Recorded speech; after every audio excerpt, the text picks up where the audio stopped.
गरीबी पर वार 72,000। जीडीपी का 6% पैसा हिंदुस्तान की शिक्षा में दिया जाए। किसान कर्जा ना दे पाए तो वो क्रिमिनल ऑफेंस ना हो, वो सिविल ऑफेंस हो।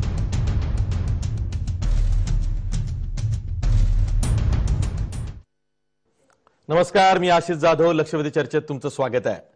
काँग्रेसनं यंदाच्या लोकसभा निवडणुकीसाठी आपला जाहीरनामा आज प्रसिद्ध केला। शेतकरी, बेरोजगार, गरीब यांना केंद्रस्थानी ठेवून काँग्रेसनं हा जाहीरनामा जारी केलेला आहे। पण त्यामध्ये राष्ट्रहित, राष्ट्रवाद, राष्ट्रीय सुरक्षा या मुद्द्यांवर काँग्रेसनं तडजोड केली का, अशी चर्चा आज दिवसभर टीव्हीच्या पडद्यावरून सुरू होती। खरंच काँग्रेसच्या जाहीरनाम्यामध्ये जम्मू काश्मीरच्या विषयाला घेऊन राष्ट्रहिताशी किंवा राष्ट्रवादाशी तडजोड केली गेली आहे का? काँग्रेसच्या जाहीरनाम्यात असं म्हटलेलं आहे की शेतकऱ्यांचं जे कर्ज आहे ते जर का फेडलं गेलं नाही तर शेतकऱ्यांवर जे कर्जफेड करणार नाहीत त्यांच्यावर इथून पुढे काँग्रेस जर का सत्तेत आली तर फौजदारी गुन्हा दाखल केला जाणार नाही, त्याऐवजी दिवाणी खटला चालवला जाईल। तसंच गरिबाचं मिनिमम उत्पन्न जे आहे ते वर्षाला 12,000 असावं, वर्षाला 72,000 असावं आणि त्यासाठी म्हणून काँग्रेसनं 72,000 रुपयांची योजना, जी न्याय योजना आहे, ती आज प्रसिद्ध केलेली आहे। तसंच रोजगार निर्मितीचा एक कार्यक्रम दिलेला आहे की मार्च 2020 पर्यंत 22 लाख रिक्त पद ही भरली जातील, 34 लाख लोकांना रोजगार दिला जाईल, अशा अनेक घोषणा केलेल्या आहेत। पण खास करून सर्वात चर्चेचा विषय आहे तो म्हणजे देशद्रोहाचं जे कलम आहे IPC 124A 124A हे कलम आम्ही रद्द करू, असं काँग्रेसच्या जाहीरनाम्यात स्पष्ट करण्यात आलेलं आहे। आणि त्यामुळं अशी चर्चा सुरू झालेली आहे की जे कोणी देशद्रोही आहेत, जे देशाच्या विरोधात बोलतात, लोकनियुक्त सरकारच्या विरोधात बोलतात, त्यांना काँग्रेस अभय देणार आहे। काँग्रेस देशाचा विचार करत नाहीये, काँग्रेस देशहित बाजूला सारते आहे आणि हा जो जाहीरनामा आहे काँग्रेसचा जाहीरनामा तो देशविघातक आहे, अशी टीका, असा आरोप हा सत्ताधारी भाजपनं केलेला आहे। त्यावरच आपल्याला चर्चा करायची आहे।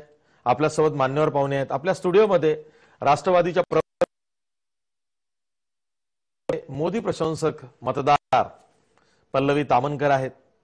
आपल्या सोबत काँग्रेसचे प्रवक्ते डॉक्टर राजू वाघमारे आहेत। तसंच आपल्या सोबत सामाजिक कार्यकर्ते, माहिती अधिकार कार्यकर्ते विजय कुंभार आहेत। त्याशिवाय आपल्या सोबत भाजपच्या ज्येष्ठ प्रवक्त्या डॉक्टर कांता नलावडे सुद्धा आहेत। मी सुरुवातीलाच चर्चेला सुरुवात करण्यापूर्वी मी आधी राहुल गांधी यांनी ज्या घोषणा केल्या त्या आणि त्यावर अरुण जेटली यांनी जे उत्तर दिलं किंवा आरोप केले ते दोन्ही दाखवणार आहे। बघा, 72,000 रुपए हर साल, गरीबी पर वार 72,000। और यह कांग्रेस पार्टी की पहली गारंटी है कि हिंदुस्तान के 20% सबसे गरीब परिवारों को हर महीने उनके बैंक अकाउंट में कांग्रेस पार्टी की सरकार डायरेक्ट पैसा डालेगी। एक साल में 72,000, 5 साल में 3,60,000। तो किसानों के लिए हमने दो चीजें, बड़ी चीजें सोची हैं। एक कि एक सेपरेट किसान बजट होना चाहिए, जैसे रेलवे बजट होता था, किसानों का एक सेपरेट बजट होना चाहिए। हिंदुस्तान के किसान को मालूम होना चाहिए कि उसको कितना पैसा दिया जा रहा है, उसकी MSP कितनी बढ़ाई जाएगी, सब उसके सामने होना चाहिए। वो जब बैंक लोन लेते हैं, अगर वो पैसा वापस नहीं दे पाते हैं तो उनको जेल में डाल दिया जाता है, क्रिमिनल ऑफेंस माना जाता है। हमने निर्णय लिया है कि उसको अब हम क्रिमिनल ऑफेंस ना माने। अगर किसान कर्जा ना दे पाए तो वो क्रिमिनल ऑफेंस ना हो, वो सिविल ऑफेंस हो। हम सरकारी अस्पतालों को, सरकारी पब्लिक हेल्थ को मजबूत करने का काम करेंगे और हमारा फोकस होगा कि गरीब से गरीब व्यक्ति को हाई क्वालिटी अस्पताल की एक्सेस हो, हाई क्वालिटी इलाज की एक्सेस हो। शिक्षा में हमने निर्णय लिया है कि जीडीपी का 6% पैसा, 6% पैसा हिंदुस्तान की शिक्षा में दिया जाए। यूनिवर्सिटीज, कॉलेजेस, आईआईटीज, आईआईएम, हमारे जो बेहतर सबसे टॉप क्वालिटी के इंस्टीट्यूशंस हैं, हम उनको सब जगह सब लोगों के लिए एक्सेसिबल बनाना चाहते हैं। 22 लाख सरकारी रोजगार खाली पड़े हैं, उनको कांग्रेस पार्टी मार्च 2020 तक भर के दे देगी।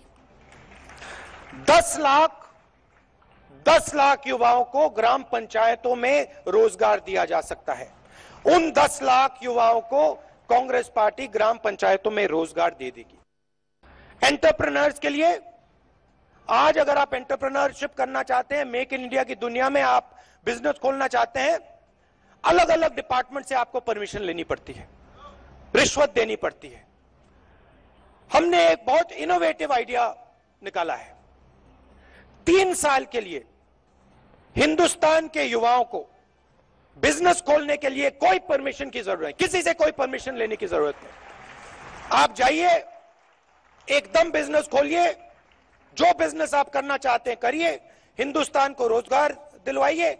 आप हिंदुस्तान को रोजगार दिलवाएंगे, हम आपकी मदद करेंगे, बैंक के दरवाजे आपके लिए खोलेंगे। 3 साल के लिए कोई परमिशन की जरूरत नहीं। इंडियन पीनल कोड से सेक्शन 124 कैपिटल ए सेडिशन हटा दिया जाएगा। देशद्रोह करना अब अपराध नहीं होगा। जो पार्टी इस तरह का घोषणा करती है वो इस देश के एक भी वोट की हकदार नहीं है। दूसरा प्रावधान क्या है? टीवी पे तो आके बहुत उनके राष्ट्रीय अध्यक्ष कह रहे थे महिला सुरक्षा, उन पे हिंसा होती है। तो आपकी नीयत क्या है? ठीक है, छोटे मामलों में लोगों को जमानतें मिल जाती हैं। मैनिफेस्टो में लिखा है उसी पेज पे कि सीआरपीसी को बदला जाएगा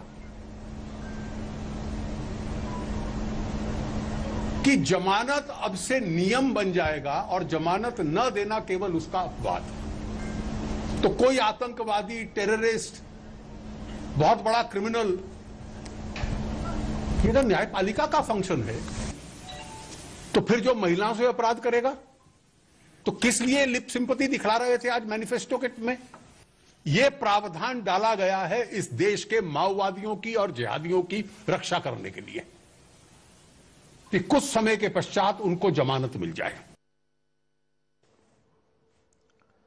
मी थेट जातोय डॉक्टर कांता नलावडे यांच्याकडे, भाजपच्या ज्येष्ठ प्रवक्त्या आहेत।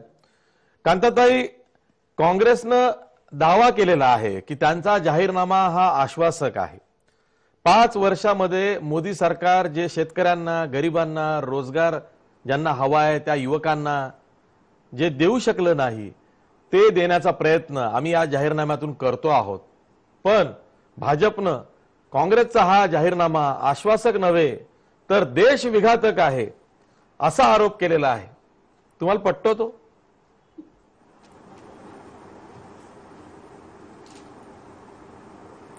आशिषजी, प्रथम तर मी असं सांगेन की जाहीरनामा प्रत्येक विधानसभा आणि लोकसभा निवडणुका आल्यावर प्रत्येक पक्ष आपला जाहीरनामा हा घोषणा म्हणजे त्याची करत असतो की आम्ही काय काय करणार आणि म्हणून आम्हाला म्हणजे निवडून द्या।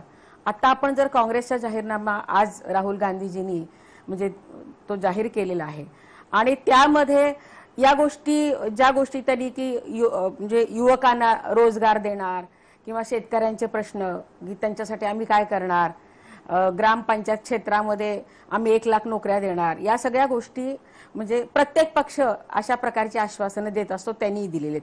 गरिबी हटाव हा नारा 1971 पासून काँग्रेस देत आलेली आहे, 1971 पासून. आणि जर तसं पाहिलं तुम्ही मधल्या काळाचा जर विचार केला तर फक्त अटलजींचं सरकार आणि हे 5 वर्ष सोडली तर इतकी वर्ष काँग्रेसच्या हातात सत्ता होती. मग त्यांनी आतापर्यंत गरिबी का हटवली नाही? मग तो विचार का नाही केला की गरिबांनाच हटवलं का स्वतः नेते सगळे म्हणजे त्यांची गरिबी दूर झाली? नंबर 1 हा एक प्रश्न आहे. आणि दुसरी गोष्ट अशी आहे की वर्षाला 72,000 एका परिवाराला देणार. आता ते स्पष्टीकरण काय आहे त्याचं काही नाही, परंतु याचा सगळ्यात महत्वाचा गाभा किंवा हा जो जाहीरनामा आहे आज म्हणजे त्याचा केंद्रबिंदू जो आहे यामध्ये की त्यांनी दहशतवादी विरोधी कलम 125 कलम हे ते रद्द करणार असं सांगितलंय. आतापर्यंत म्हणजे काँग्रेसचे पंतप्रधान अनेक झाले किंवा नेते अनेक झाले, परंतु त्यांनी कोणीही हा प्रयत्न केलेला नव्हता किंवा हे जे कलम आहे ते रद्द करण्याचा प्रयत्न कोणीही केला नव्हता. पहिल्यांदा राहुल गांधी खरं या ठिकाणी करतात. याचा अर्थ काय? आपण जम्मू काश्मीरला भारताचा अविभाज्य अंग समजतो. मग असं असताना म्हणजे 370 कलम म्हणजे त्या ठिकाणी आम्ही हटवणार नाही आणि 125 कलम दहशतवादी विरोधी जे आहे ते आम्ही रद्द करणार. म्हणजे याचा अर्थ दहशतवादाला खतपाणी तुम्ही घालणार का?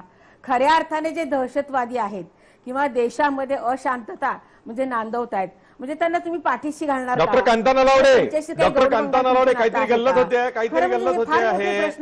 कलम 124 हा देशद्रोहाशी संबंधित आहे, दहशतवादाशी नाही. हो 124 हो बरोबर आहे ना. हा दहशतवादाशी नाही आहे तो देशद्रोह. मग तो सरकारच्या विरोधात एखादी कृती करणे, देशद्रोह देशाच्या विरोधात एखादं लिखाण करणे, देशामध्ये राहून देशविरोधी कारवाया करणारे देशद्रोही म्हणजे हे आतंकवाद्यांशीच मिळालेले असतात ना. देशद्रोही देशात राहून देशाबद्दल नाही ना, जे काही ते कांताताई तसं नाहीये. मिळूनच करत असतात ना. जेएनयू मध्ये घोषणा दिल्या गेल्या, देशविरोधी कारवाया कुठे केल्या? असं नाही. कसं तुम्ही जेएनयू मध्ये घोषणा दिल्या गेल्या, देशविरोधी कारवाया कुठे केल्या गेल्या? आतापर्यंत काँग्रेसच्या कोणी पंतप्रधान कोणी नेत्यांनी केलं नाही आणि पहिल्यांदा हे असं होतंय की देशद्रोहाविरोधीचा जो म्हणजे कायदा तो तुम्ही कसा काय रद्द करू शकता? म्हणजे मला कळत नाहीये. म्हणजे देशाची सुरक्षा म्हणजे ही आपल्या दृष्टीने महत्वाची नाही का? देश सुरक्षित तर बाकी सगळ्या घटक सुरक्षित राहणार आहेत. आणि देश सुरक्षित राहायचा असेल तर काही जी कलम आतापर्यंत आपण चालत आलीत परंपरेनं तीच आपण हटवणार आहात का? म्हणजे याच्यापासून देशातलेच असले देशद्रोही तरी देशाला धोका नाहीये का? ठीक आहे खरं म्हणजे ह्या सगळ्यांना म्हणायला ठीक आहे. आज डॉक्टर राजू वाघमारे अभ्यास करतायत, त्यांना अभ्यास करू देत. मी आधी राष्ट्रवादीच्या प्रवक्त्या विद्याताई चव्हाण यांच्याकडे जातो. विद्याताई बघा, तुम्ही हातही वर केला की तुम्हाला या मुद्द्यावरती बोलायचं आहे. देशद्रोहाचं जे कलम आहे 124 ते रद्द करणार असं काँग्रेस म्हणतंय. तुम्ही कसं बघता घटक पक्ष म्हणून युपीएच्या? नाही कांताताईंना मला आठवण करून द्यायची आहे की गेले 5 वर्षात तुमचं सरकार आल्यापासून तुम्ही कोणालाही उठसूट देशद्रोही म्हणायला लागला हो. त्याच्यामुळे इतक्या लोकांना तुम्ही विचारवंत, लेखक, कलावंत असे जे काय तुम्हाला हुकुमशाही चालू झाली आहे मोदींची असं म्हणायला लागलं तरी तुम्ही त्याला देशद्रोही करून टाकलं. कोणी मटण काय खाल्लं, कोणी काय खाल्लं त्याच्यावरही तुम्ही त्या देशद्रोहाचे गुन्हे लावले. म्हणजे ह्या देशामध्ये जाती धर्म वेगवेगळे आहेत आणि सर्व जाती धर्माचे लोक हे भारतीय आहेत आणि त्यांनी काय खावं, त्यांनी काय घालावं किंवा त्यांनी कोणाशी लग्न करावं हा त्यांचा वैयक्तिक हक्क आहे. तो हक्कच जर तुम्ही हिरावून घ्यायला लागला आणि तुम्ही सांगितलं नाही हम करे सो कायदा किंवा आम्ही जे सांगू तेच केलं पाहिजे, म्हणजे असं जे तुम्ही बोलताय ते चुकीचं आहे. आम्ही काय नक्षलवाद्यांना माओवाद्यांना काही कोणाला सोडणार नाही आहोत. तुम्ही जे काय त्याचा चुकीचा अर्थ लावलाय आणि त्याच्यामुळे तुम्ही चांगल्या विचारवंतांना जेलमध्ये टाकून दिलेलं आहे. ज्यांना नोबेल पुरस्कार आणि ह्याचे पुरस्कार मिळाले अशा लोकांना तुम्ही देशद्रोही ठरवतायत, हे चुकीचं आहे.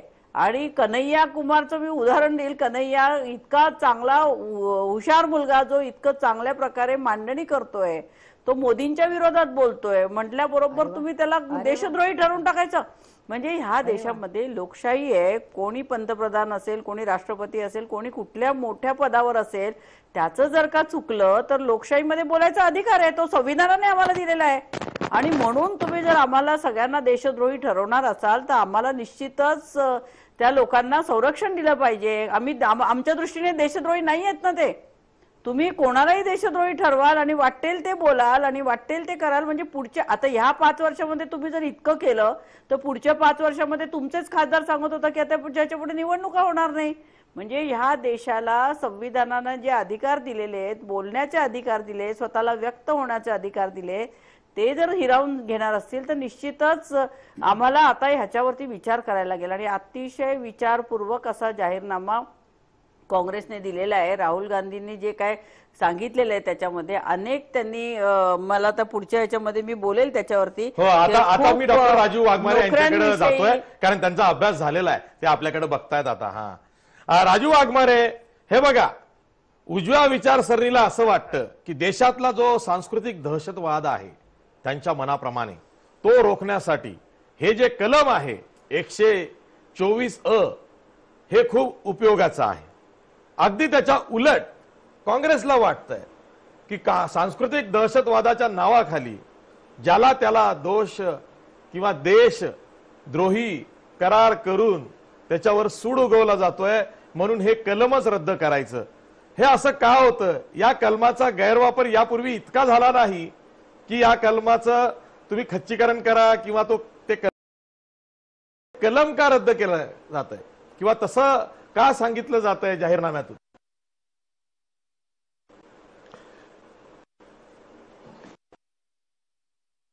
आशिषजी, मराठीत एक म्हण आहे, ती म्हण अशी आहे, आधीचं मरकट त्यातही मद्य प्याला.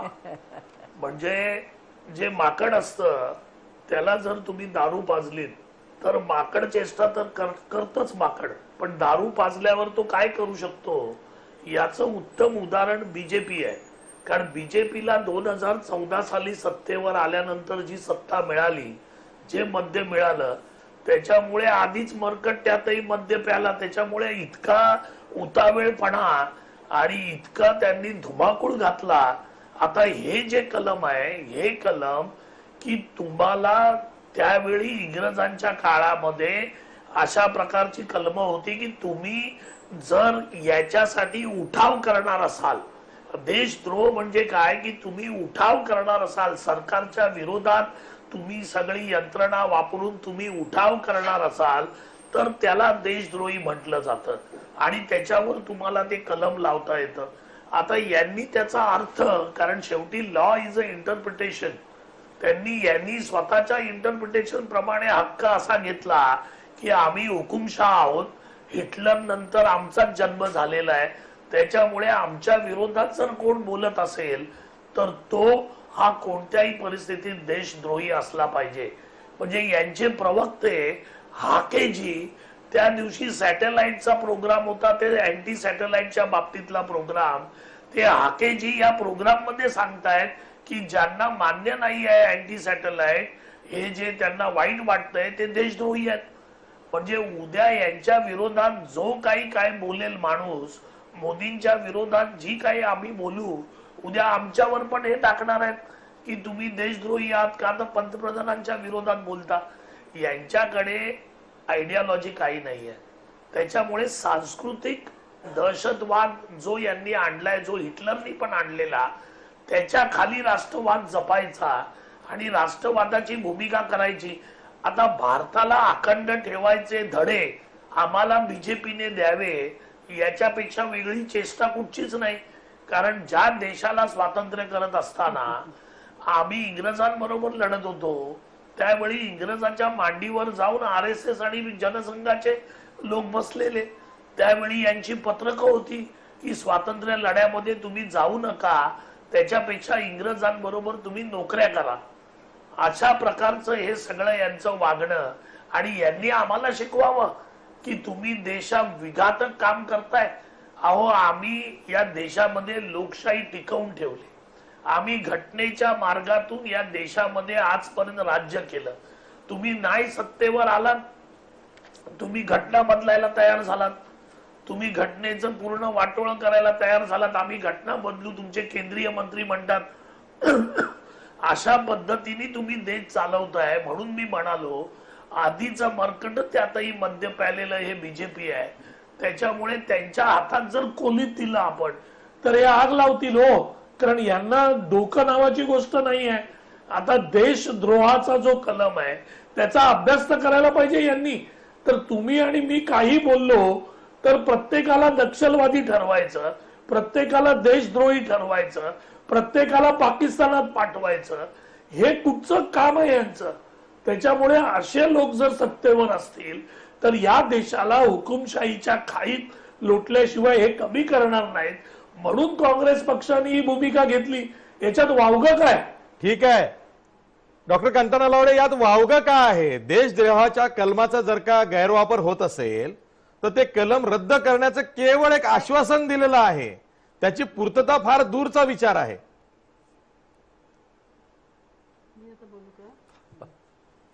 नाही आशिषजी, हे जे मरकट वगैरे म्हणतायत, कोण मरकट आणि कोण मरकट चाळे करतायत हे जनतेला माहिती आहे. त्यामुळे वाघमारेंनी उगाच उचलली जीभ लावली टाळायला काही बोलू नये. नंबर 1. नंबर 2, त्यांनी संघावर जो आरोप केला की ब्रिटिशांच्या मांडीवर, आठवा पंडित नेहरूंनी स्वातंत्र्य लढ्यामध्ये संघाच्या लोकांनी उत्तम कामगिरी केली म्हणून त्या स्वातंत्र्य दिनाच्या वेळेला संघाच्या 500 म्हणजे सरसंघ जे सगळे सैनिक होते त्यांना बोलून त्यांचा सत्कार केला होता. इतिहास आठवा हो. आणि सोशल मीडियावरती फार चुकीचं असतं बऱ्याच वेळेला. तिथे रद्द करावा. राजीव गांधींना का नाही वाटलं? त्यांना ते रद्द करावं. आणि विषय सोडूनच बोलत असतात. विद्याताई कधीच बोलत नाही. खोटं सांगू नका. असं कोणीच म्हणत नाही. खोटं बोलू नका. बरं ठीक आहे, राष्ट्रीय स्वयंसेवकांचं योगदान देशाचं स्वातंत्र्य मिळवण्यात किती होतं हा नेहमी वादाचा मुद्दा राहिला, त्याच्यावर आज चर्चा नको आहे. आता आपण देशद्रोहाच्या कायद्यासंदर्भात बोलूया. कांताताई, तो मुद्दा वादाचा आहेच, आपण नंतर कधी चर्चा करू, चांगले तज्ञ आणू. आणि खरंच संघाचं योगदान स्वातंत्र्य प्राप्तीसाठी भारताच्या किती होतं यावरती चर्चा करू ना. ठीक आहे, आपल्यासोबत पल्लवी तामनकर आहे. पल्लवी तामनकर, प्रश्न नीट ऐका. तुम्ही मोदी प्रशंसक जरी असाल तरी तुम्ही शहरी भागातल्या मतदार सुद्धा आहात, त्या दृष्टीने मी तुम्हाला विचारतो, तुमच्यावरती नाहक तुम्ही एखाद्या घोषणा दिल्या ज्या देशविरोधी आहे आणि तुम्ही दिल्या नाही दिल्या याची शहानिशा कदाचित झाली नसेल, पण एखादा डॉक्टर्ड व्हिडिओ झाला असेल तयार, तुमच्या विरोधात काही लोकांनी तक्रारी केल्या असतील, चौकशी सुरू असेल आणि अशातच तुम्ही देशद्रोही आहात असं जर का तुम्हाला कोणी म्हटलं तर तुम्ही कोणाकडे धाव घ्याल? सरकारकडे घ्याल, पोलिसाकडे घ्याल, न्यायपालिकेकडे घ्याल. पण तरी सुद्धा व्यवस्था तुमच्या विरोधात गेली आणि तुम्हाला असं वाटतं की मी लोकांनी निवडून दिलेलं सरकार आहे, सरकारच्या विरोधात बोलण्याचा माझा अधिकार आहे, मला तो संविधानाने दिलेला आहे. अशा वेळी मी देशद्रोही कशी ठरते? म्हणून जर का या कायद्याचा गैरवापर जर का होत असेल तर तो थांबवणं, त्यात गैर काय आहे? आता पहिलं मी याचं उत्तर द्यायच्या आधी मी विद्याताईंच्या याचं उत्तर देते की त्यांनी म्हटलं कन्हैया चांगला बोलतो. मी त्यांच्याबरोबर एकदम सहनभूत आहे त्याच्याबद्दल की Kanhaiya is a very good speaker. पण प्रॉब्लेम काय झालेला की JNU मध्ये त्यांनी असे स्लोगन्स काढलेले की भारत तुम्हारे तुकडे तुकडे होंगे आणि हे पण की ते सिद्ध झालेलं नाही. बरोबर, पण सिद्ध झालेलं जेलमध्ये नाही. त्याच्यावर हे बघा, जे काही सेडिशन लॉज आहेत ते सगळे प्रूव्ह करायला पाहिजे. आता तुम्हाला निवडणूक लढवतोय बेगुसराय मधून, हो त्याच्यावर अजून काही सिद्ध झालेलं नाही. कारण अजूनही दिल्ली सरकारने मान्यता दिली नाहीये त्याच्यावर की त्याच्यावर सेडिशन लॉज अप्लाय करायला. नाही, पण हे बघा त्याला तशी परवानगी दिलेली आहे आणि त्यामुळे तो आज निवडणुकीला उभा राहतोय. मी त्याच्यात जात नाही. माझं नुसतं एवढं म्हणणं की त्याच्यावर सेडिशन लॉ का सांगत होते कारण इकडे JNU मध्ये असे स्लोगन झालेले की अफजल तेरे कातिल जिंदा है इस पे हम शर्मिंदा है. त्याचे कातिल म्हणजे कोण? कोर्टचे जजेस, त्यांना तुम्ही कातील म्हणतात, त्याला काही थोडीच कांगारू कोर्टमध्ये हे दिलेलं. तो हायकोर्ट, व्हिडिओ सुप्रीम खोटा कोर्ट, होता. नाही मी ते व्हिडिओ बद्दल बोलत नाही. बघा, व्हिडिओ डॉक्टर आहे नाहीये ते वेगळी गोष्ट आहे. मी नुसतं ऐका, ते पूर्ण होऊ द्या, त्या पूर्ण होऊ द्या. त्या भारावलेल्या मोदी प्रशंसक आहेत, त्यांना बोलू मी द्या. नुसतं एवढं सांगते की ते त्याच्यावर सेडिशन लॉज याच्यासाठी अप्लाय करणार होते because of these slogans. Okay, आता हे जे महाराष्ट्रातले नक्षलवादी, पहिल्यांदा मी भूमिका स्पष्ट करतो. कन्हैया कुमारवर अजून कुठलाही गुन्हा सिद्ध झालेला नाही. बरोबर. तो बेगुसराय मधून निवडणूक लढवतो आहे. बरोबर. त्यामुळे कन्हैया कुमार वरूनच काँग्रेसनं हा निर्णय घेतला, हे म्हणणं योग्य नाही. कारण अनेक क्षेत्रातले जे बुद्धिवंत आहेत, विचारवंत आहेत, कलावंत आहेत, या सगळ्यांनी सुद्धा याच्या विरोधात, या कायद्याच्या गैरवापराविरोधात आवाज उठवलेला आहे. त्यामुळं या कायद्यामुळे देश धोक्यात आला आहे असं म्हणणं योग्य होणार नाही. आता बोला. आता जे महाराष्ट्रात नाही, चुकीचं जाता कामा नये. कांताताई, आपण देशाचे नागरिक आहोत, आपलं काहीतरी देणं लागतं देशासाठी. बरोबर. आता हे बघा, अजूनही महाराष्ट्रातले जे मध्ये नक्सल सपोर्ट पकडलं गेलेलं, चांगला हे तुम्ही नाही बोलायचं.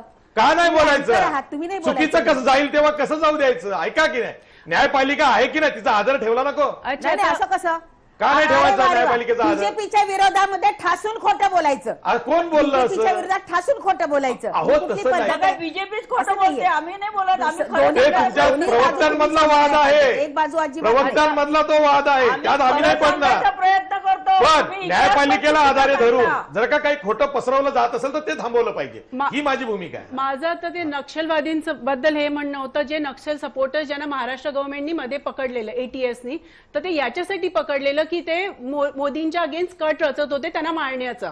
ते पण सिद्ध झालं नाहीये. तर हे पण आहे. आणि आपल्याला हे पण लक्षात ठेवायला पाहिजे की UPA काळात हे साध्वी प्रज्ञा ते 8-10 वर्ष हिंदू टेररच्या याच्यानी, कॉलनल पुरोहित ते पण 8-10 वर्ष हिंदू टेररच्या नावानी जेलमध्ये आहेत आणि कोणाला काही पडली नाहीये त्यांची. आता सगळे बुद्धिजीव जागे झाले आहेत की आम्हाला फ्रीडम ऑफ स्पीच पाहिजे. आणि 2002 च्या नंतर जेवढे मोदींनी शिव्या खाल्ल्यात सगळ्यांकडनं, तेवढे अजूनही कोणीही खाल्ल्या नाहीये. आणि तेच शिव्या घालून म्हणतात की आमचं फ्रीडम ऑफ स्पीच बंद केले, आमचं फ्रीडम ऑफ स्पीच बंद केले. अरे रोज तुम्ही मोदींना नीच आणि काय काय शिव्या घालतात, त्यांच्या बायकोबद्दल विचारतात, फॅमिलीबद्दल विचारतात, त्यांच्या वडिलांचं नाव कोणी ऐकलंय.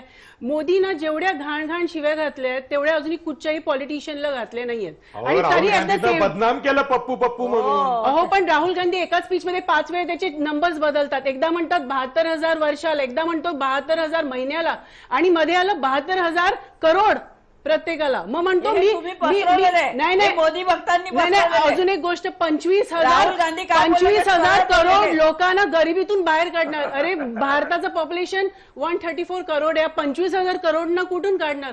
मी तोंडाला आलेलं फिगर बोलतो. 20% लोकांना सांगितलेले सोशल मीडियावरती वाचलंय. आता हे फेक असेल मला माहित नाही, पण त्यांचं जीभ दिसते ना, तोंडाचं दिसतं ना. आणि म्हणून तर फेकू मोदी फेकू काय, तुम्ही तुमच्या याच्यावर बघा ना. बघा, ठीक आहे.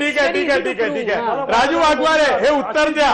Freedom of expression and speech हे सर्वांसाठी लागू आहे, हे सर्वांसाठी लागू आहे. त्यांची सांगण्याची पद्धत वेगळी असेल, पण त्यांचं असं म्हणणं आहे की कन्हैया कुमार इन JNU हे जे प्रकरण आहे, कन्हैया कुमारला पूर्ण निर्दोषी सोडलेलं नाही. जरी तो आता निवडणूक लढवत असला, त्याच्यावरती गुन्हा सिद्ध झाला नाही हा भाग आहे. उमर खालिद आणि तो गुन्हा सिद्ध झालेला नाही, पण त्यांना निर्दोषी सोडलेलं नाही.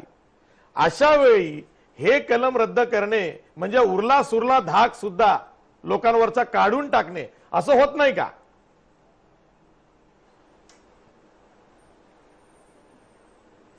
नाही, पहिल्यांदा एक गोष्ट लक्षात घ्या की लोकशाहीमध्ये पंतप्रधान जर दुसऱ्या आपल्याला त्यांची मतं पटत नसतील तर त्यांच्याबद्दल त्यांच्या विरोधात बोलणं हे प्रत्येकाचं फ्रीडम ऑफ स्पीच आहे. ज्यांना वाटतं ते बोलतात. यांना वाटत होतं की राहुल गांधींच्या बद्दल बोलायचं, राहुल गांधींच्या मातेबद्दल बोलायचं, आदरणीय सोनियाजी गांधींच्या बद्दल बोलायचं, त्यांच्या चारित्र्याबद्दल बोलायचं, प्रियांका गांधीच्या ड्रेस बद्दल बोलायचं. या सगळ्या गोष्टी बीजेपीच्या सगळ्या मोदी भक्त की त्यांना अंधभक्त आपण म्हणतो, कारण त्यांच्यामध्ये प्रॉब्लेम आहे.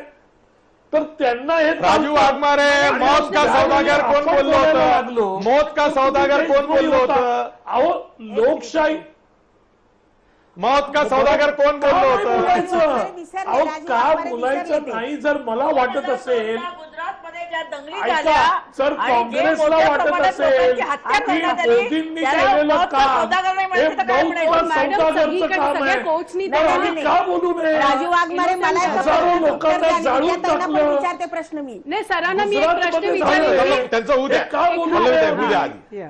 आम्ही का बोलू नये? नाही, हे मला अंधभक्त जे आहेत आता या तामणकरांसारख्या ज्या भगिनी आहेत, सर मी तुम्हाला यांचा एक प्रश्न अभ्यास नुसतं अजिबात विचारते. नाही. एक माणसाचं त्यांचं ऐका ना नाव पहिला, सांगा. ऐका ना. नाही, मला पल्लवी तरी- तामणकर त्यांचं नाही, ऐका. मला त्यांनी एक माणसाचं नाव सांगू दे जो एकच मोदी गोष्ट कळते. विरोधक असल्यामुळे तो जेलमध्ये आहे. अहो तुम्ही ओके? ऐकून घ्या. नाही, तुम्ही मला उदाहरणं द्या ना सर. मला तुम्ही उदाहरण त्यांनी द्या. तुम्हाला एक प्रश्न विचारलाय. मला राजू मला वाघमारे, उदाहरण द्या सर. मला असं उदाहरण एका द्या. माणसाचं नाव सांगा अहो, तुम्ही जो ज्यावेळी- मोदी विरोधक आहे तो आज जेलमध्ये आहे. जेलमध्ये विरोध करण्यासाठी. मला उदाहरण द्या सर. तुम्ही बोलतायत, उदाहरण द्या मला. हार्दिक पटेल होता ना. अहो ऐका ना, तुम्हाला सांगतो ना. सर हा. उदाहरण नाही, द्या. ऐका ना, सांगताय. कन्हैया कुमारला तुम्ही पकडलं, तो मोदी विरोधक पकडलं असल्यासाठी तर नाही जेल तरी मध्ये बाहेर हार्दिक तुकडे पटेल मारण्यासाठी हार्दिक गेले. पटेल. बाहेर आला. राजू वाघमारे त्याला सांगतायत, जेलमध्ये ऐका. टाकणे. ऐका, हा बोला बोला. हार्दिक पटेलला तुम्ही जेलमध्ये टाकलं. नाही, हार्दिक तो पटेलला का जामिनावर टाकलं बाहेर सांगा आला. मला. पूर्ण या सांगा सर. देशाच्या न्याय ऐका, व्यवस्थेमुळे ते जामिनावर बाहेर आले, पण त्यांना तुम्ही जेलमध्ये टाकलं ना. तुमच्या विरोधात आल्यामुळे सर तुम्ही हार्दिक पटेलला जेलमध्ये जेलमध्ये टाकलं. रायटिंग साठी टाकलेलं. तुम्ही नॉट फॉर याचा टॉकिंग विचार अगेन्स्ट करा. मोदी. मग मोदी आणि अमित शहाला रायटिंग साठी काय नाही टाकलं जेलमध्ये? अरे मग काही करू अहो शकतो, ते काही कोचनी करू गुजरातमध्ये कोणी दंगे अहो केले? कोचनी त्यांना सुप्रीम कोर्टापर्यंत सगळ्यांनी त्यांना निर्दोष साबित अहो, केले. अजूनही कोण पोलीस पाहिजे? अधिकारी संजीव भट यांचं काय झालं देशाचे आठवत आहे का? पंतप्रधान आहेत. डॉक्टर राजू संजीव भट वाघमारे, केवढं संजीव खोटं भट बोलत यांचं होतं काय ते झालं? माहितीये. सगळं अहो, किती खोटं बोलत होते त्यांना माहितीये. आतमध्ये टाकलं. तिस्ता सेटलमेंट संजीव केवढी भटला खोटं बोलत होती आतमध्ये सगळ्यांना अरे माहितीये. तिस्ता सेटलमेंट तिस्ता एवढी सेटलमेंट गरिबांसाठी तुम्ही उभी मनाने राहिली. काही बोलू अरे नका. किती पैसे तुम्हाला- किती खाल्ले सगळ्यांना हे माहितीये. सगळे ऐकलं माहिती घेऊन वाटेल तुम्ही ते तुमचं मत बोलतात. बनवताय. माहिती नाही तर बोलू नका. ऐक्यू माहिती घेऊन बोलू मोदी नका. आणि शहाने काय एखाद्याच्या केलं ते कर्तृत्वावर एका फटक्यात काय इतका तुमचा पाणी सरकार सांडू नका यांचा प्लीज अभ्यास पल्लवीताई. नाहीये. असं कोणाही विरोधात केवळ आशिषजी. फेसबुकवर आणि इकडे तिकडे नाही, वाचून नाही, मतं सर, बनवू. सर, त्यांच्या केस चालू Please, आहे. please. तुम्ही Go deep into this. त्याची माहिती प्लीज घेतली प्लीज नाही. प्लीज असं करू नका, असं करू नका. बरं ठीक आहे, ठीक आहे. मी विजय कुंभार यांच्याकडे जातोय. बराच वेळ झाला त्यांच्याकडे जात काहीच नाहीये. अभ्यास नाही. ठीक आहे तुका विजय कुंभार, आपलं येऊन बोलायचं विजय काय? कुंभार हा जो देशद्रोहाचा कलम आपण म्हणतोय, देशद्रोहाचं कलम 124A हे रद्द करण्याचं आश्वासन काँग्रेसनं दिलं आहे. ते तुम्हाला योग्य वाटतंय का? त्याचा गैरवापर थांबवणं ठीक आहे, पण तो रद्दच करणं हे जे काँग्रेसचं आश्वासन आहे ते तुम्हाला योग्य वाटतं का?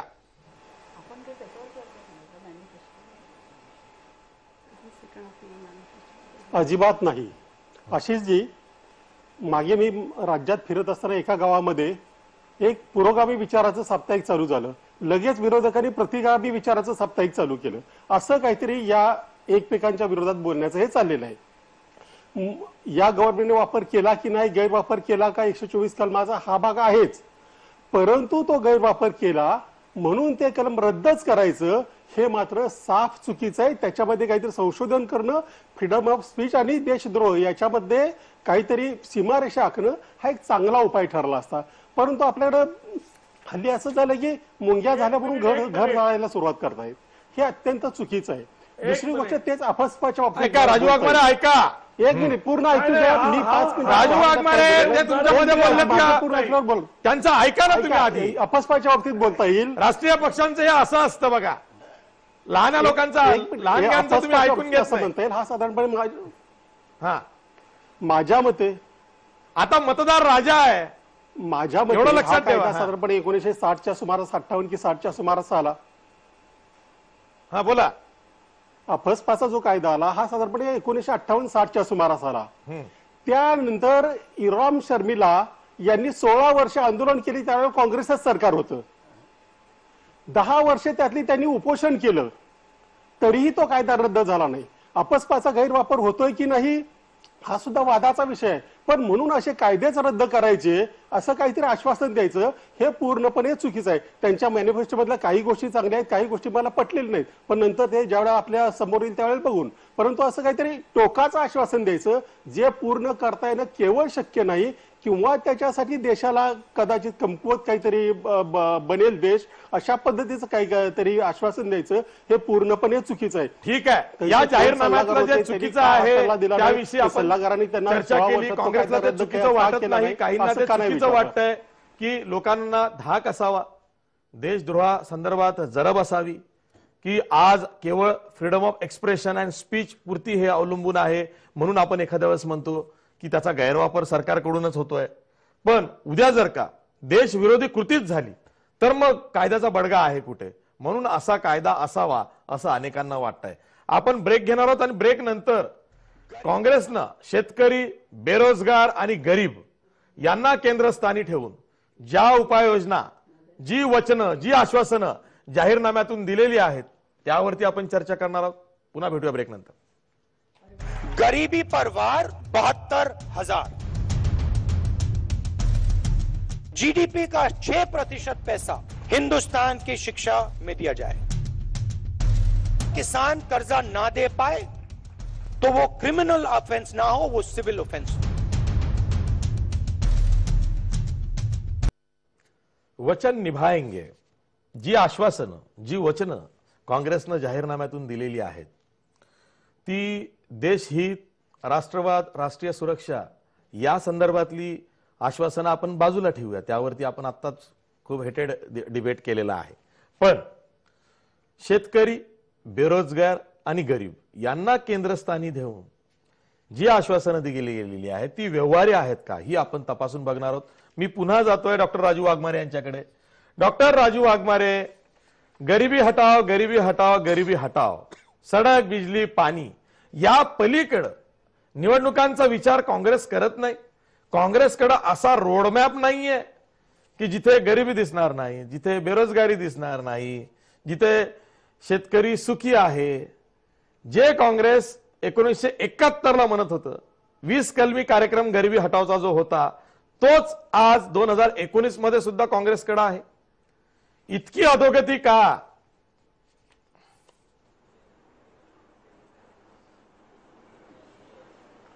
कसं आहे आशिषजी, ज्याला देशाचा अभ्यास नाही आणि ज्याला देश कोणत्या परिस्थितीमध्ये स्वतंत्र झाला, स्वतंत्र झाल्यानंतर या देशाची लोकसंख्या किती होती, देशाकडे काय साधन सामुग्री होती, देशातले किती टक्के लोक हे गरिबीमध्ये होते, याचा अभ्यास ज्यांना नाही ना ते लोक अशा प्रकारच्या घोषणा किंवा अशा प्रकारची वक्तव्य बीजेपीचे लोक करतात, कारण यांना देश कळलाच नाही.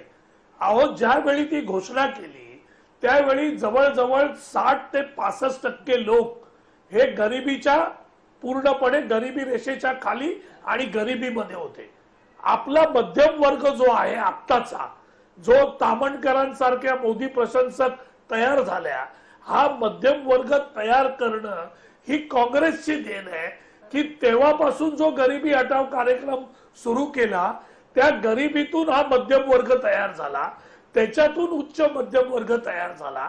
आणि हे करत असताना, देशाची प्रगती होत असताना, ज्यावेळी एवढ्या मोठ्या प्रमाणात तुमची लोकसंख्या वाढत राहते, तुमची प्रगती आणि लोकसंख्येची वाढ याच्यामध्ये प्रपोर्शनली राहत नाही, त्याच्यामध्ये डिस्प्रपोर्शन होतं, त्यावेळी तुमची गरिबी जी आहे ती त्या पद्धतीने वाढत राहते.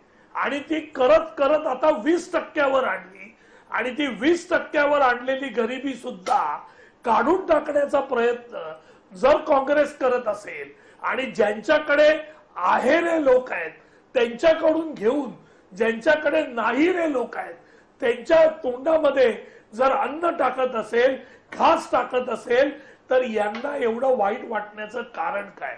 कारण तुम्ही देश समजून घ्या, लोकसंख्या समजून घ्या, प्रगती समजून घ्या, मग तुमच्या लक्षात येईल की ही देशातली गरिबी ही कशी गेली. हा मध्यमवर्गीय जो आता 10 ते 5 ऑफिसला जातो, संगणक चालवतो, ट्रेननी जातो, गाडीत फिरतो, बाईक घेतो, बाईकवर फिरतो, हे सगळी काँग्रेसची देण आहे, जे गरिबीतून मध्यम वर्गामध्ये आले. ठीक आहे. जे कांताबाई नलावडे, उच्च वर्ग डॉक्टर मध्यम कांता वर्गात नलावडे, गेले. हे बघा, कसे आले? ही अनेक जी जण प्रगती या म्हणतात देशाची काँग्रेसच्या जाहीरनाम्यामध्ये त्याच्यामुळे जी आहे. 72,000ची योजना आहे तो मास्टर स्ट्रोक आहे. राहुल गांधी सुद्धा म्हणाले की गरिबी पे वार 72,000. मला तुम्हाला फक्त लॉजिक सांगायचं आहे जे काँग्रेसचं आहे आणि मग त्यानंतर तुम्ही उत्तर द्या. नाहीतर काय होतं, आरोप प्रत्यारोप वाद प्रतिवाद इतका होतो की उत्तर त्यामध्ये वाहून जातं. काँग्रेसचं असं म्हणणं आहे की देशातल्या गरीबातल्या गरीबाला महिन्याला 12,000 इतकं वेतन असावं. काँग्रेसचं असं म्हणणं आहे की सध्या किमान वेतन गरीबातल्या गरीबाला महिन्याला 6,000 मिळतं, पण मग 12,000चा जो निकष आहे तो पूर्ण करायचा असेल तर त्याला 12 गुणिले 6 म्हणजे 12 महिन्यासाठी प्रत्येकी 6 महिने असे 72,000 रुपये आम्ही वरचे देऊ. ती ही योजना आहे असं काँग्रेसचं म्हणणं आहे. हे काँग्रेसला कधी सुचलं? जेव्हा पंतप्रधान नरेंद्र मोदींनी किंवा अर्थमंत्री अरुण जेटलींनी शेतकऱ्यांच्या खात्यामध्ये डायरेक्ट वर्षाला 6,000 रुपये आम्ही वळवू, 3 इन्स्टॉलमेंटमध्ये देऊ, प्रत्येकी 2,000चं ते इन्स्टॉलमेंट असेल. आचारसंहिता लागण्यापूर्वी 2,000चं इन्स्टॉलमेंट दिलं गेलेलं आहे. आणखी मतदान होतपर्यंत किंवा निकाल लागेपर्यंत आणखीन एक इन्स्टॉलमेंट दिलं चाललेलं आहे. कोर्टानं सुद्धा त्याला आडकाठी घेतलेली नाही. जर का अशा योजना तुम्ही आणल्या असेल, काँग्रेसने आणल्या असेल तर लेट लोकांना फैसला करू देत.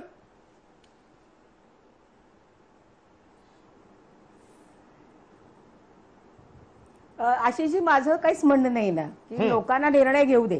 मुळात प्रत्येक पक्षाचा जाहीरनामा म्हणजे त्याच्यावर विश्वास ठेवायचा की नाही, वेगवेगळे पक्ष विरोधी टीका टिप्पणी होते, परंतु जनता किती विश्वास ठेवते यावर आपल्याला आठवत असेल ज्यावेळेला मनमोहन सिंगजी पंतप्रधान होते आणि त्यावेळेला त्यांनी असं म्हटलं होतं की पेड़ पे पैसे नहीं लगते है.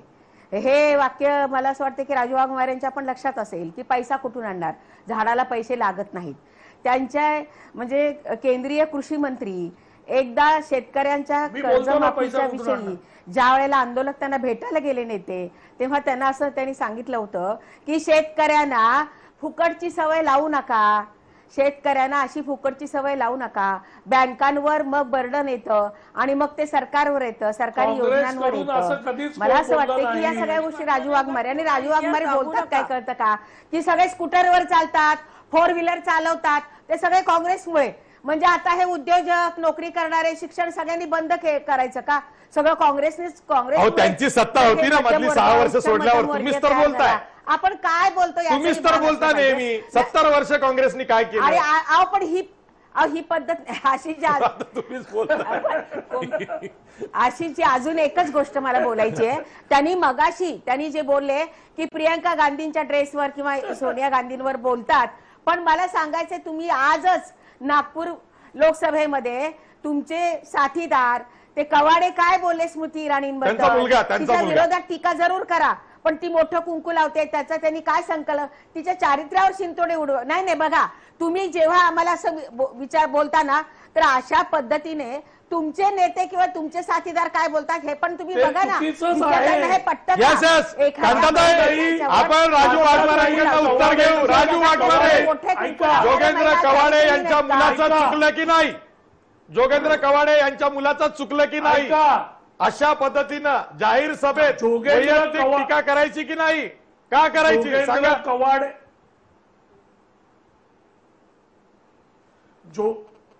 जोगेंद्र कवाडे यांच्या मुलाचं पूर्णपणे चुकलेलं आहे. स्मृती इराणी एक स्त्री आहे, एक माता आहे, आणि कोणत्याही स्त्रीबद्दल अशा प्रकारची वक्तव्य करणं हे भारतीय संस्कृतीमध्ये शोभत नाही. काँग्रेसतर्फे आम्ही त्याचा निषेध करतो. आम्ही कधीही कोणत्याही खोट्या गोष्टीला पाठिंबा दिलेला नाही. आणि आता मला याचा दुसरा मुद्दा आशिषजी, मला उत्तर याचं पाहिजे. ही जी 72,000ची योजना आहे, ही जी 72,000ची योजना आहे त्याच्यासाठी पैसा आणणार कुठून? केवळ आश्वासन दिलं, मतं घेतली आणि नंतर विसरलो, असं होईल का? सांगतो ना. नाही मी सांगतो ना. या योजनेसाठी लागणार आहेत आपल्याला 3,60,000 करोड. आपल्या जीडीपीच्या 1.75% हे पैसे आहेत. आज मोदीजींच्या ज्या योजना 29 आहेत केंद्र सरकारच्या, त्याचे पैसे लागतात त्यांना 3,27,000 करोड. आता हे जे पैसे आहेत याच्यातल्या 29 मधल्या जवळजवळ 20 योजना या बंद पडलेल्या आहेत. त्याच्यात कामं होत नाही आहेत, पैसे फक्त त्याच्यामध्ये आणलेले आहेत. तर याच्यातल्या काही योजना ज्या बंद पडलेल्या आहेत त्याच्यातले पैसे इकडे वळवता येतील. एक दुसरं की जीएसटी लागल्यानंतर पूर्णपणे अजूनपर्यंत पैसे केंद्र सरकारकडे येत नाही आहेत, कारण त्याचं इम्प्लिमेंटेशन अजून त्या पद्धतीचं चालू आहे. तर त्याच्यामुळे जीएसटीचे पैसे जे येतील, जे अजूनपर्यंत येत नाही आहेत, त्याची वाढ त्याच्यामध्ये होईल. नंबर 2. नंबर 3, 50 लाख किंवा 1 करोड पेक्षा जास्त उत्पन्न असणारे जे इंडिव्हिज्युअल आहेत, की ज्या 1% लोकांकडे आपल्या देशातील 72% लोकांची संपत्ती एकवटलेली आहे, त्या 1% लोकांवर अजून थोडासा टॅक्स लावला तर त्यांच्या समुद्रातून एक लोटा पाणी घेतल्यासारखं आहे. त्याच्यामुळे त्यांच्यावर आपण थोडा टॅक्स लावू शकतो. आणि हे सगळे पैसे या योजनेसाठी आपल्याला वापरता येतील, सामान्य माणसावर भार न देता. त्याच्यामुळे काँग्रेसचा हा जो जाहीरनामा आहे फक्त 1.7 सहकारी पक्ष म्हणून तुम्हाला सुद्धा तो आता मतदारांपर्यंत न्यावा लागणार आहे. पण यामध्ये शेतकरी, बेरोजगार आणि गरीब मध्यम वर्ग आहे कुठं? शहरी मतदारसंघाचा विचार आहे कुठे? तोच मुद्दा तुमचा राहून गेलाय. मला सांगायचं आहे की ज्यांना उद्योगधंदे सुरू करायचे आहेत, जे मुलं ग्रॅज्युएट झाले किंवा उद्योगधंदे ज्यांना, ऐका ना, उद्योगधंदे सुरू करायचे आहेत त्यांना कुठलीही परवानगी न घेता, कुठलंही बंधन न ठेवता त्यांनी 3 वर्षभरात ते करावेत आणि सुरू करावेत आणि चांगलं पायावरती उभं राहावं. आणि त्याच्यानंतर त्यांना, म्हणजे आता काय होतं, एखाद्याने उद्योगधंदा सुरू केला तर त्याला ही परवानगी आण, ती परवानगी आण, ती परवानगी आण, याला पैसे दे, त्याला पैसे दे, हे सगळं बंद करून तुम्ही कुठलाही उद्योगधंदा सुरू करू शकता. त्याचप्रमाणे हा मध्यम वर्गाला, मला वाटतं मध्यम वर्गातल्या मुलांना कामधंदा करण्यासाठी, व्यवसाय करण्यासाठी ही खूप चांगली या मॅनिफेस्टो मधलं हे आहे. नंतर तुम्ही जे मगाशी तुमच्यासारख्या एखाद्या अभ्यासू पत्रकाराने असं विचारलं की इतकी अधोगती का? अहो, या मॅनिफेस्टोमध्ये अधोगती काहीच नाहीये. तुम्हाला कुठे दिसली ती? 72,000 जे देणार आहेत ते वर्षाला 3,60,000 आम्ही देणार आहेत. मोदींनी जे आश्वासन दिलं की 15-15 लाख हर एक के अकाउंट में आणि एकही पैसा नाही आला. पण हे प्रत्येक महिन्याला 6-6 हजाराप्रमाणे तुम्हाला 5 वर्षामध्ये 3,60,000 रुपये मिळणार, ही शाश्वती आहे. आणि मला असं माहिती आहे, मी गोरगरिबांमध्ये फिरते, झोपडपट्ट्या असू दे, मुंबईतल्या शेतकऱ्यांची गरीब परिस्थिती इतकी भयंकर आहे की म्हातारे आई वडील असे बाहेर बसलेले असतात. म्हणजे शेतकऱ्याला कळत नाही की आपल्या कुटुंबाला बघायचं, लहान मुलांना बघायचं की म्हातारे आई वडिलांना बघायचं. त्यामुळे हे जे 6,000 रुपये मिळणारे हा त्याच्या कुटुंबाला आधार आहे. आणि तुमच्या पक्षानं, राष्ट्रवादीनं सुद्धा संपूर्ण कर्जमाफीचं आश्वासन दिलं. आम्ही आमचं तर आमच्या मॅनिफेस्टोमध्ये तर आम्ही सगळंच कव्हर केलेलं आहे, त्याच्यात प्रश्नच नाही. शेतकऱ्यांना कर्जमाफीचं सुद्धा आश्वासन दिलेलं आहे. परंतु हे जे आहे ना, हे आणि तुम्ही म्हणता इतके वर्ष काय केलं? अरे 70 वर्षामध्ये जी 65%, 47%, 42% हळूहळू गरिबी कमी होत आली, ती आम्ही या योजना राबवल्यामुळे. अन्न सुरक्षा कायदा आणला, 35-35 किलो धान्य गरिबांना मिळत होतं. आणि दुसरं म्हणजे मनरेगा योजना ही 150 दिवस सक्तीची करणार आहोत. म्हणजे असं नाही की कामच नाही लोकांना तर काय खाणार घरामध्ये. तर हे सगळे जे गरिबांसाठी, मध्यमवर्गीयांसाठीच हे सगळे मुद्दे आहेत. आणि जीएसटीची कार्यप्रणाली सुलभ करू हे सुद्धा सांगितलेलं आहे की 4-4 फॉर्म जे भरायला लागतात, जे छोटे छोटे व्यापारी आहेत जे अत्यंत त्रस्त झाले जीएसटीमुळे, त्या सगळ्यांना, मध्यम वर्गाला सुद्धा ह्याच्यामध्ये सुलभता आणण्याचं सुद्धा दिलेलं आहे. विजय कुंभार बऱ्याच वेळापासून शांत आहेत, मी शेवटी त्यांच्याकडे जातोय. विजय कुंभार, हा जो जाहीरनामा आहे, काँग्रेसचा फोकस हा निवडणुकीचा ठरलेला आहे. बेरोजगार, गरीब, शेतकरी याच्या जीवावरच काँग्रेस ही निवडणूक लढेल आणि जिंकेल असं म्हणता येणार नाही. कारण महाराष्ट्रासारख्या राज्यामध्ये जिथे 45% शहरीकरण आहे, तिथे शहरी मतदारसंघांचा विचार होणं सुद्धा गरजेचं आहे. हा जो जाहीरनामा आहे हा सर्वंकष आहे असं म्हणता येईल का?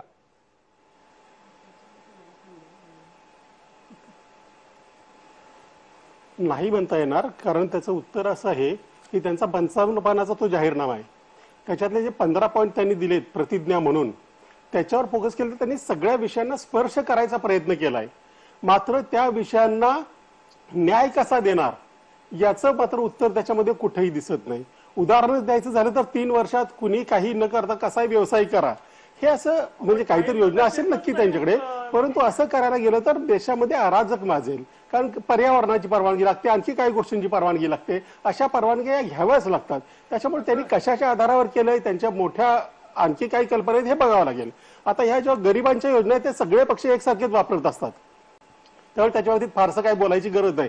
जर द्यायची इच्छा असेल तर पैसा उभा करणं ही काय आपल्या देशाच्या दृष्टीनं फार मोठी गोष्ट आहे, अशातला भाग नाहीये. फक्त जो पैसा उभा राहील तो ज्या कारणासाठी ती योजना आहे त्या कारणासाठीच वापरला जाईल याची खात्री करून घेणं गरजेचं आहे. त्यामुळे काही योजना चांगल्या आहेत, काही म्हणजे त्याचा कशा अंमलबजावणी करणार याचा कुठे पत्ता लागत नाही. शिक्षणावरती खर्च झालंच पाहिजे, ही गरज आहे. राईट टू एज्युकेशन हा काँग्रेसनेच आणलेला कायदा आहे. ज्या शाळा बंद करून टाकल्या तुम्ही लोकांनी त्या ठीक आहे जाहीरनाम्यावरती आपण चर्चा करणार आहोत, कारण आज तर कुठे जाहीरनामा आलेला आहे. त्यांनी शाळा बंद करतायत. राजू वाघमारे ऐका ना, अजून बराच अवकाश आहे, आपण भरपूर चर्चा. माझा वेळ संपलेला आहे. मी शेवटी पल्लवी तामणकरांकडे पल्लवी तामणकर, माझा वेळ संपलेला आहे. मला माहिती आहे तुम्ही नोट्स भरपूर काढलेले आहेत, तिकडे बिलकुल बघू नका. एका ओळीत उत्तर द्या. भाजपचा जाहीरनामा यायला हवा का, आणि तो यापेक्षा चांगला यायला हवा का? मोदींनी 5 वर्ष जे शासन दिलेलं आहे त्यात मोदींनी काय केलं हे मोदींनी तुम्हाला सांगावं का असं वाटतंय तुम्हाला? मोदीजींनी सुरुवातीला सांगितलेलं की मला तुम्ही 10 वर्ष मिनिमम द्या, मी करून दाखवीन. ओके, तर आणि मोदीजींनी 5 years are not enough. 5 years are not enough. आपण इंडियाला सिंगापूर किंवा अशा छोट्या छोट्या कंट्रीज कम्पेअर करू शकत नाही. काँग्रेस 70 वर्ष गरिबी काढू शकलं नाहीये, तर आपण भाजपकडनं 5 वर्षात एक्सपेक्ट करू शकत नाही की बाबा मोदी येणार, चमत्कार करणार. अजून एक ही 15 लाखाची जी गोष्ट आहे ती टोटली खोटी आहे. कारण मोदीजींनी म्हटलं एवढा काळा पैसा आहे की जर की आपण आणला तो इकडे तर प्रत्येक माणसाच्या अकाउंटमध्ये 15 लाख जाईल. त्यांनी कधी असं म्हटलं नाही की तुमच्या अकाउंटमध्ये मी 15 लाख घालेन, कधीच म्हटलं नाहीये. ठिकाणी ते तसं म्हणाले, ते म्हणालेले एवढे पैसे आहेत की आपण जर भाजपच्या हे 15 लाखाची काय भांडवल आहे सांगा एकदा. सगळं जग विचारतं 15 लाख का नाही आले, सांगा काय झालं होतं. बोलू नका. 15 लाखाची काय घोषणा आहे? चुनावी जुमला नाही, या दोघांना शांत करा आधी. हो केलं बिलकुल, शांत ते त्यांनाच ऐकायचं आहे, त्यांचाच आग्रह आहे. मोदीजींनी ओके हो सांगते. नाही पल्लवी ताईंनी सांगितलं ते बरोबर आहे. मोदीजींनी एका भाषणात असं म्हटलं होतं की विदेशात एवढा काळा पैसा आहे आपल्या देशातला, तो जर आपल्या देशात आणला तर कमीत कमी 15 लाख रुपये प्रत्येकाला येऊ शकतात. आम्ही आणू असं म्हटलेलं नव्हतं, येऊ शकतात असं म्हटलं होतं. तुम्ही तसं जाहीर करा ना की 15 लाखाची आणि ते 100 वेळा खोटं बोलले की खरं मानू नका. एकदा जाहीर करा नाही. आमचा जाहीरनामा 14चा काढू नका. आता या गोष्टी मला एक शेवटचं म्हणायचं, 2014चा आमचा जाहीरनामा बघा ना. आमच्या जाहीरनाम्यामध्ये असं लिहिलेलं नाही. अहो वाघमारे, तुम्ही खोटं बोलता म्हणून सगळे खोटं बोलत नाहीत. आमच्या जाहीरनाम्यात असं लिहिलेलं नाही. येऊ शकतात 15 लाख रुपये. तुम्ही स्पीच बघा ना, तुम्ही ठीक आहे 15 लाखाविषयी मी पूर्ण वेळ दिलेला आहे. तुमच्याच मुद्द्याला धरून एवढा वेळ गेलेला आहे. 15 लाख हे प्रत्येकाच्या अकाउंटमध्ये जातील, येतील, कसे येतील असं अनेक वेळा मोदी बोलले असतील, आणि मग ते जर का काळा पैशाचा संदर्भ घेऊन बोलले असतील तर याविषयीची स्पष्टता भाजपनं ही समस्त मतदारांना द्यायला हवी. कारण भाजपचा सुद्धा जाहीरनामा आता प्रसिद्ध होईल, त्यामध्ये त्यांनी ही बाब स्पष्ट करावी की नाही 15 लाख तर किती लाख, नाही लाख तर किती हजार, नाही हजार तर किती शे, असं जे काही आहे त्याविषयी स्पष्टता यावी. कारण अजूनही कुठेही गेलं तरी मतदार विचारतायत 15 लाखाचं काय झालं, 15 लाख कधी येणार आहेत. त्यामुळं भाजपने एकदा स्पष्टता आणावी. जाहीरनाम्यातून तर ती द्यावीच द्यावी अशीच अपेक्षा करूया. पण जो काँग्रेसचा जाहीरनामा आहे त्यातून काँग्रेसनं शेतकरी, बेरोजगार, गरिबांना केंद्रस्थानी ठेवून ज्या घोषणांचा पाऊस पाडलेला आहे असं आपण म्हणतोय, पण त्याच वेळी राष्ट्रहित, राष्ट्रीय सुरक्षा, दहशतवाद, देशद्रोह या संदर्भातले जे काही आश्वासनं आहेत त्याविषयी जी घोलमेल केलेली आहे किंवा त्याला म्हणूया गोलमाल झालेला आहे त्याविषयी काँग्रेसला सुद्धा जाब द्यावा लागेल. कारण सिडिशनचं म्हणजे देशद्रोहाचं जे कलम आहे 124(अ) त्या सुधारणा ठीक आहे, पण ते रद्दच करणं हे अनेकांना पटलेलं नाही. एखाद दुसऱ्या प्रकरणावरनं हे महत्वाचं कलम रद्द करणे म्हणजे देशविरोधी कारवायांना उत्तेजन देणं असं तर नाही ना, अशी ती चर्चा सुरू झालेली आहे आणि ही चर्चा लवकर थांबेल असं दिसत नाहीये. त्यामुळे एक झालेलं आहे की काँग्रेसनं जाहीरनाम्यात ही जी देशद्रोहाला घेऊन किंवा राष्ट्रहिताला घेऊन जी 2-3 आश्वासनं दिलेली आहेत ती जाणीवपूर्वक तर दिली नाहीत ना, की जेणेकरून ही चर्चा सुद्धा मतदारांसाठी संभ्रमात टाकण्यासाठी मतदारांना उपयोगी येईल. कारण काँग्रेस सुद्धा आता नॅरेटिव्हवर खेळायला लागलेला आहे आणि हे काँग्रेस भाजपकडनंच शिकलेलं आहे. त्यामुळे आता कळेन असं झालेलं आहे की कोण काय जाणीवपूर्वक करतंय, चुकून करतंय की ते होतंय.